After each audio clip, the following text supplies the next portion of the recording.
non-Muslim. She was my neighbor once, and she was always asking this. Go ahead, sister. Okay. Assalamu alaikum. My name is Husna. I'm a homemaker. My question is, that is, my neighbor's question is, every Muslim follow Quran in the whole world. Why then too many Jamaat? The non-Muslim neighbor always asks me, she says, then why do you say one Allah? Because so many Jamaat is telling that covering head during the namaz is not required, and shaking the first finger and whatever. Sisters asked a question that one of our neighbors asked, that if all Muslims believe in one Quran, they believe in the same book, then why are there so many sects, so many Jamaat? The reply is given in the Quran in Surah Al-Imran, chapter number 3, verse number 103. وَاتَصِمُوا بِحَبْلِ اللَّهِ جَمِيعًا وَلَا تَفَرَّقُوا.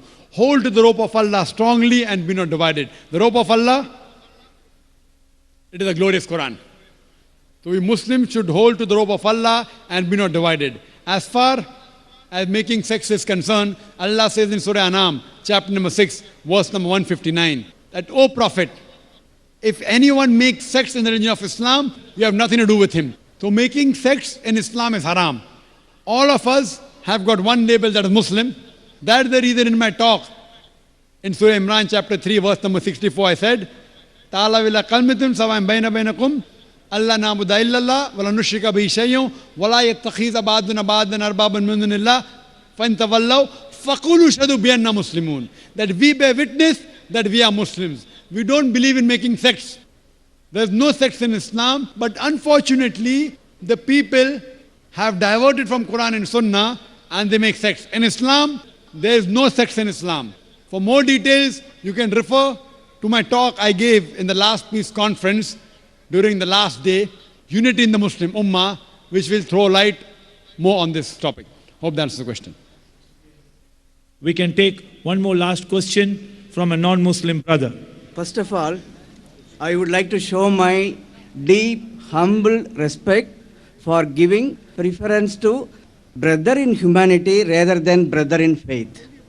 That is my simple, humble, sincere respect for giving preference. I like it very much. My questions are, one world is true. Everybody agrees here. One God, I think the world is slowly accepting. So multi-gods are there and multi-religions are there. I believe God surely likes to prove that back again. Like in the past we had one God, one earth, one religion. Now we have come to one earth, many God, many religion. Now God wants to put us back to the same point where we have one God, one earth, one religion. How you think it will be established by God or by human beings? Then my second question is, between vegetarian and non-vegetarian, say which is supreme? Brothers asked two questions. They asked question number one, that previously there was one God, one religion, one earth. Now there is one earth, many God, many religion. How can we get back to one God, one earth, one religion? It is by having more such peace exhibitions, having more such functions, having more such talks, concept of God in major world religions. And what we want, only giving talk would not be sufficient. After giving the talk, the people should implement it. So my request to you would be that you should implement this, that there is one God, there is one religion, that one God is not begotten, He has got no images, that one religion is to submit your will to Almighty God and accept this religion. So if you accept this religion of submitting your will to God, if you accept in this one God who has got no images, who is not begotten, who is absolute, then we'll be one. Otherwise, only giving talk would not be sufficient. People should accept the truth and implement it. So my request to you would be, brother, that accept the religion of peace and the oneness of Almighty God and the religion of submitting your will to Almighty God. Coming to a second question. Who is better? A person who is a vegetarian or a person who is a non-vegetarian? I would say it doesn't make a difference whether a person is a vegetarian or non-vegetarian. A person who accepts the will of God is a better human being, irrespective whether he is a vegetarian or non-vegetarian. It is not compulsory in Islam that a person should be a non-vegetarian. In my talk of a debate, I've told a person can even be a good Muslim by being a pure vegetarian. Having non-veg in Islam is not compulsory, but why a person should have non-veg, I've given a talk on that. There's a debate I had with a Jain on the topic of, is non-vegetarian food permitted or prohibited? But as far as the question is concerned, who is better? The Quran says, the person who has taqwa.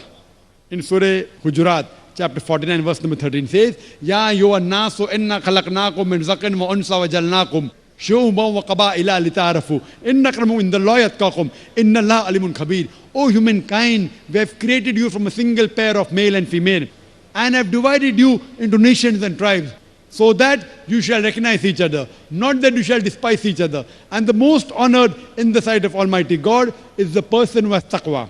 The only way you can be superior to other human being is by taqwa, it is by piety, it is by God consciousness. Otherwise, eating non-veg, as long as you are following the commandment of Almighty God, it is not a sin. I can prove that from Hindu scriptures, from the Christian scriptures, as well as from the Quran. The main thing is, who is better is the person who has taqwa, who has piety, who has God consciousness. Hope that answers the question. Wa akhiru da'wan alhamdulillahi rabbil alameen. Thank you very much. You've been a lovely audience, Chennai. Thank you very much. And may Allah Ta'ala reward all of us for the hard work. My dear brothers and sisters in Islam, I thank Allah Subhanahu wa Ta'ala for having given us this wonderful opportunity. An opportunity does not come to most people. And who can deny the fact that each and every person who has visited this exhibition has benefited in some form or the other.